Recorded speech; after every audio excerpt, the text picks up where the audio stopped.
sobrang hirap ng habulin yan. Nako. Parang kailangan maging maganda ang pagpasok sa Land of Dawn. Oh, mabigat na respeto din ang binigay ng Smart Omega dito. 2 Purify para sa kanilang mga cores. Ladies and gentlemen, game number 2. Mapagpapatuloy nga ba ang tsansa ng Smart Omega na makaisa at makakuha ng panalo against TNC? Welcome o to Mobile magtutuloy-tuloy pa rin Legends. ang arangkada ng Phoenix Army. Ladies and gentlemen, game number 2. Ano ba ang mga i-expect natin sa early? Expect natin sa early kung ano yung boots. Yun, Ano yung boots? Ano yung boots na ibibuild ni Kuya Lancy. Kasi, I mean, masyado na, gina-glorify natin yung rapid boots. Pero totoo kasi, sobrang bilis. Kapag nag-rapid boots ka rin, kahit hindi na siya wilderness Oo.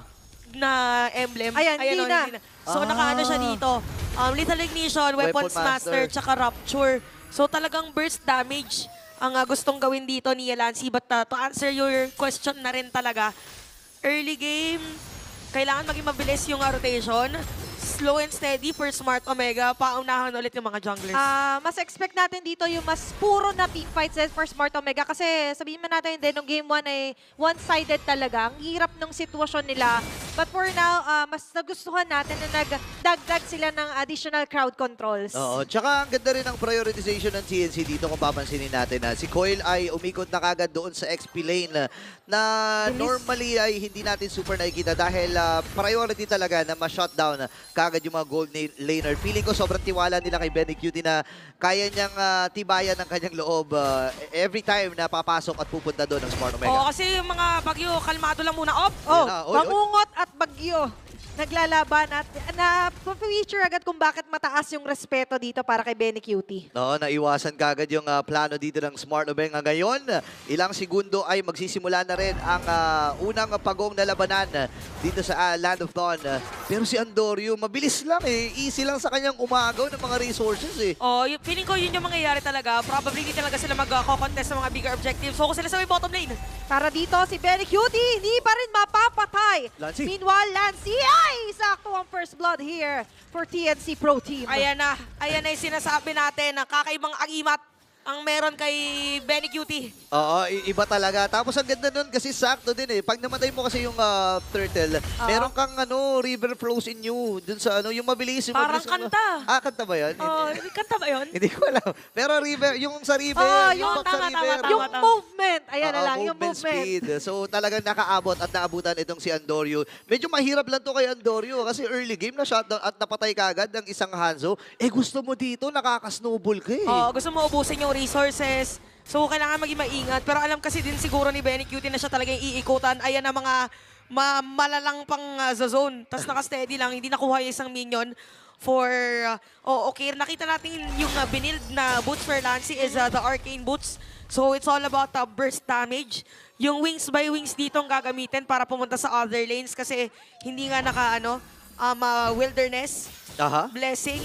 So, expect na lahat ng Feather Airstrike mauuna prior team fight. Yeah, and as usual, makikita pa rin naman natin dito yung mga rotation for the Hanzo na hindi agad, kinatulad nga sinabi natin na expect na magkikita sila kasi kailangan niya makabawi muna. Oo, and sobrang importante nito lalo na kay Okir at Chakno na nabigyan ng space. KOG, tama! Andito na nga din, Todd. Medyo may kunat talaga dito si Buhay Team pa rin. RTC. Apat na tatakbo. Pero dito si Pat. Mag-follow up dito kay Luis. Kakapag-dash out. Yung huling patok dito na Feather Darsak hindi man tatama. But still, that was a nice save for TNC. Oh, ang daming mga skills na nagamit din doon pero walang nagkamatayan. Ilang segundo para sa next na objective ng laban na ito. At feeling ko maganda rin ang nakokontrol na position ng TNC. Oh, ayun speaking of position, si Yawi ay naka-ready anytime. Maganda binagat mo kanina, nagamit yung mga skills. Wala pang sipa. Pero sa ngayon, Nag-overshoot. okay lang. Sabi niya, move on tayo pre. Dito muna tayo sa turtle. Sinisimulan, mukhang tatapusin. Coil will still get that objective. Oh, medyo napalayo ata. Sumobra yung talon ni Yawi. Tsaka wala naging trade yung yung Smart Omega. Yeah. Kaya lumobo na yung kalamangan. 1K, almost 1K rather, gold lead. Continuous na nagiging farming for Benny Cutie. Si Jom ganun din naman, pero look at the difference in terms of levels. Parang delikado sa may bottom lane ba? Okay, si Kukir, pina-flashlightan lang niya dito. Okay, na-report na kagad niya. Pre, may mga nagtatago dyan sa may elbush. Ngayon, para kay Andorio pala, available na rin ang corrosion side. Yawi, nag-aabang ng sisipain. Ayan na naman, ito yung saktong sipa at nandyan ang Aladdin na mga pagwasiwas. Coil with a kill. Ito yung magiging counterplay nila Andorio. Kaso nasa ilalim sila ng Feather Dare Strike. Inaabangan Pero ni hindi Bubo. niya papansinin. Pero inabangan siya ni Cole sa pinakalikod. Double kill para sa TNC. Ganda ng ginawa ni Cole. Inabangan yung Mumu Oo. bumalik eh. Kaya pala siya nauna. Sabi niya, naghahayabusa ako, kaya ko din tapatan ng Hanzo. Ay, nako, ibang klase talaga si Cole dito. Pinapamalas ang kanyang K, ang kanyang katapangan at katalinuhan dito sa laban na ito. Ang Smart Omega ngayon ay naghahabol para ma-equalize yung maliit na kalamangan ng CNC Pro Team. Pero ang maganda namang balita dito, si Jom hindi pa rin namamatay. As compared nung game number 1 na maagang 2 deaths kagad para sa kanya. At saka to be fair, mas mataas yung gold niya, pero very little lang naman against Benny Cutie. But with the turrets na nasira na sa parehas nating map or parehas nating mga base, pwedeng expect na natin na hihiwalay na yung mga junglers, tapos sasama na yung mga gold at laners.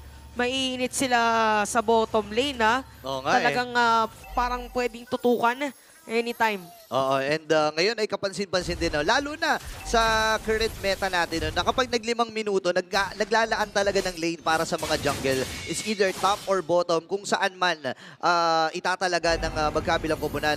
In this case, para dito sa kay Coil at kay kay Dorio, ay top lane ang kanilang ibinibigay, pero may bigayan at Oy! magaganapan. Grabe naman yung knock-up sa may sipa dito ni Yawi. Luis is down. Nilatag na dito ang Maglore's pathway para sa pinakagilid. Nandyan ang Shadow, ika-cancel out. Babalik muna si Andorio. Nagtatago-tago muna dito ang bagong barangay. Habang si Coil Bibigay. malaya at makukuha na naman nila.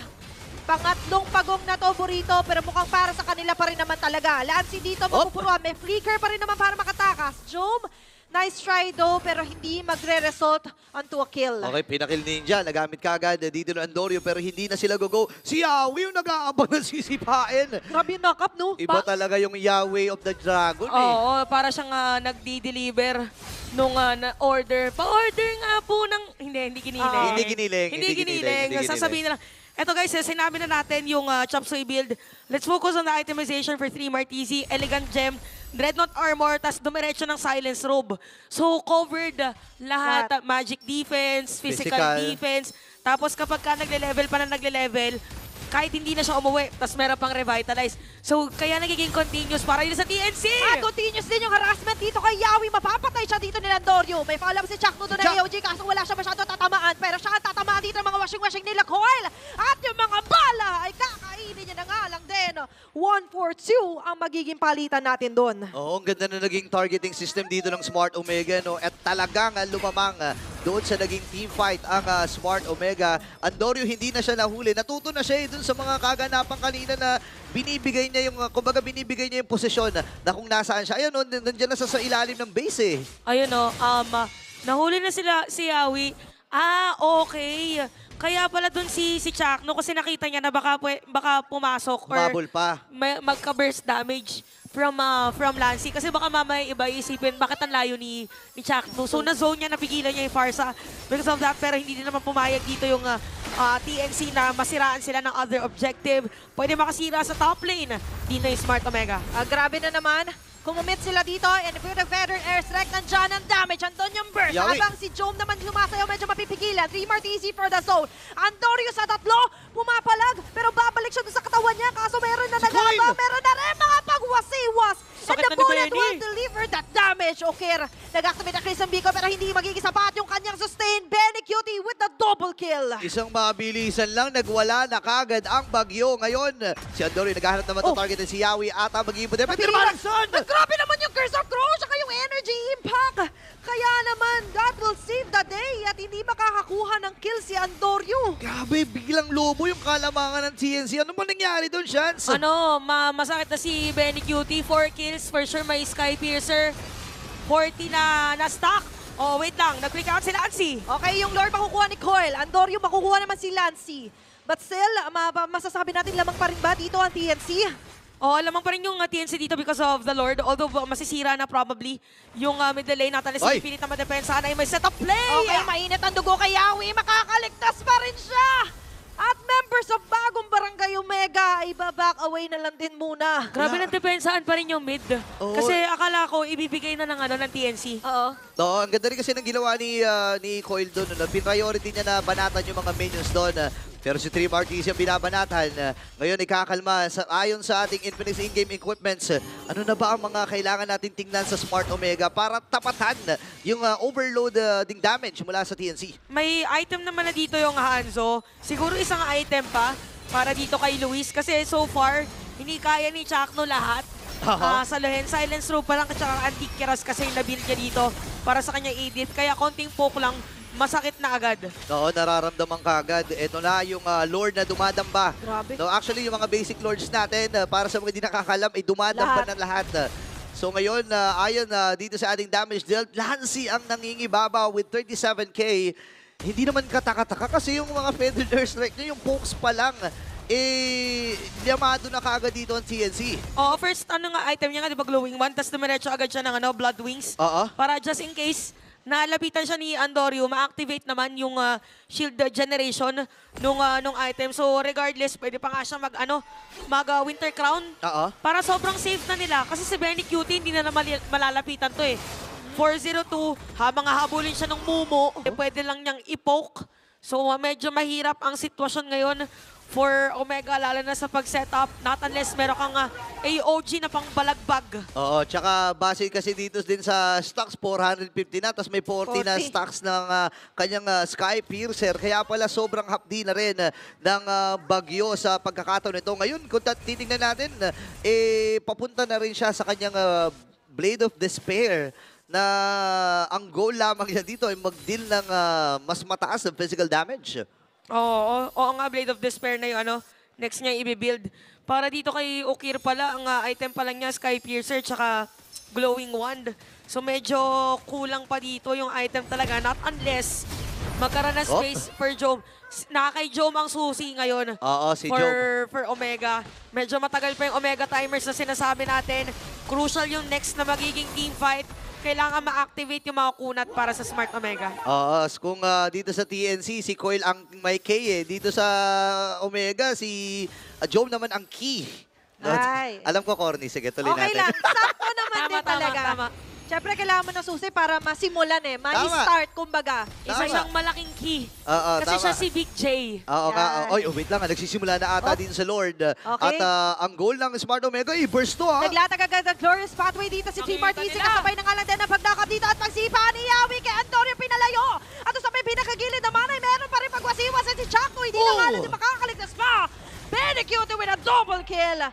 At ang TNC makakakuha pa ng Lord. Nakadalawa ang TNC dito. Actually, based dito sa pag-abante ng TNC, pwede pa silang Wait. pumasag sa gitna. Wait lang. Nakuha ng Omega yung Lord, Nakuha yung Lord. by the way, pero pwede nga sumira sa gitna. Wala Oh. si Chakno tsaka si Andorio. Oh no. Yung kakunatan. Kakunatan. Yan. Kakunatan at kakulitan. Kumbaga si Andorio, niris niya na lang yung buhay niya. Nakuha man nila yung Lord. But remember, nandito, kakatok at mag-aabang sa may bandang damo ang TNC Pro Team. Ganyan, nagamit ata ni Lancy yung kanyang flicker doon Oo. sa may bandang itaas. Ngayon, Oo, Lord ay kakakuha lang. sinasalubong ng TNC Pro Team. Si Yawi nag-aabang ng pagkakataon. Hindi available yung kanyang flicker pero meron siyang sipa na pwedeng ipangsalo dito sa Omega. Mahirap to pagka super sasamahan ng Omega. Kasi kagaya niyan. Ayun, yung Kung- bottom. Okay, so bottom lane naman nakangat. So technically for Omega dito, medyo kailangan muna nilang pangatin yung minion nila. For TNC naman, sobrang ganda ng decision na humuwalay na lang muna si Coil dito para makapag-clear ng minion wave. At least nakita siya Oo. ng mga players ng Omega. So nag-react dun sa ginagawa niya. Grabe. For Coil, 12K. Oo nga. Sobrang dami niyang K. Ibang klase to. 12K. Si Chakno nga, 5K lang, pero kay 5 kilometers. Oh, 5 kilometers. Daw yung itatakbo mamaya. Pero kidding aside, nakikita natin ngayon na siguro ang pinaka-importante na kailangan nating tutukan si Jome, hindi pa naman siya namamatay dito sa laro na ito. And magkaroon lang ng magandang position sa paglabag ng kanyang Zaman Force. Mabigyan lang siya ng espasyo dito ng mga frontliners na si Luis at si Chaknu. Malayang makakahampas to. And yun yung kailangan iwasan ng TNC mamaya. At isa yun sa mga win condition ng Smart Omega. Kumbaga, kailangan na ng magandang pasok para sa susi. Yeah. Para finally mabuksan na nila. Yung magandang bukas nila dito para sa Smart Omega. Oo, kasi ano dito padiretso lahat. Mahirap daw na targetin si Benny Cutie, pero 60 stacks. Oo. Yung Sky Piercer niya ngayon, Papuno na eh. Oo, kumbaga yung Sky Piercer, kanit na. Oo. Nagtatabog na yung Sky Piercer every time na maglalabas Yeah. ng mga bala. So, ang viable target mo ngayon is gonna be Lancy or kahit mapa-flicker lang agad para pagdating sa teamfight, madali lang. Para dito sa Smart Omega. Ayan na. 60, tapos 558. Imagine the damage. Oo. May BOD ka pa, diretso Rose Gold Meteor. So, kahit yung defense din dito ni Kutsip. Benny Cutie, Mabol. inak na niya. Oh, Okay. Wait lang, si May Ukir. target na flashlight Han. So, medyo mapeperdig dito ng bagong barangay. Ito pala yung Luis. magiging entry point niya. Ito na yata yung go para kay La Joe. Pero Ay, naku! dito sa may pinakagilid, iniinda pa rin na Dream Martin yung mga kasakitan. At grabe naman yung knock-up. Tsaka yung sipa dito. The way of the dragon is activated. Lassie sa pinakaharap. Kasama dito sila Coil. Killing spree. 2 members down for Smart Omega. Grabe yung gigil ng TNC right after doon sa hindi tumamang huling sapak ng Jeet Kune Do. Nag-turn ng Smart Omega pero ang ganda ng conversion ng TNC. Oh, actually meron siyang four-man knock-up if I'm not mistaken. Yung pangalawa, oo. Oo, tapos dumiretso sila teamfight. Maganda sana yung gagawin ng Omega. Actually, at that time, positioning-wise, mas maganda yung kanilang pwesto. Kaso hindi tumama yung pakaldag ni Luis. Oo. Kaya nagkaroon ng go signal kasi pwede na silang umalis noon. Dumiretso yung Edith, hindi nagkaroon ng play. But either way, TNC dito, ang strength nila is kaya nilang pagandahin yung mga posisyon na para sila yung agrabyado. Naku, eto na nga ba ang pagpigil sa pag-asa ng Smart Omega. Papasok na TNC. Okay, maganda yung latag. Dire-diretso, 5 para sa 5. Opensa, depensa. Andun rin sa pinakalikod si Benny Cutie. Ang kanya hinuhuli. Kaso nga lang na doon ang mga Rhapsody with the Rondo out. Si Yawi na lang ngayon na magiging next target. Iniinda ang lahat na ipit. Pero nandiyan Jeet Kune Do, Immortality na pop-up na lang. Then dito ay nangati na hawakan sa leeg. Pero sila mas mahawakan sa leeg. Tanggal na rin si Ukir. Pati si Luis. Si Chakno ang kanilang pagdidiskitahan. Making a triple kill for Benny Cutie. Yung bagyo nagwawala na nga lang din. Uubusin nila dito ang bagong barangay. Ang kasabay ng alam din ito ang pag-ubos ng base. As TNC wins the game. Clean sweep para sa TNC Pro Team. Literal na pinig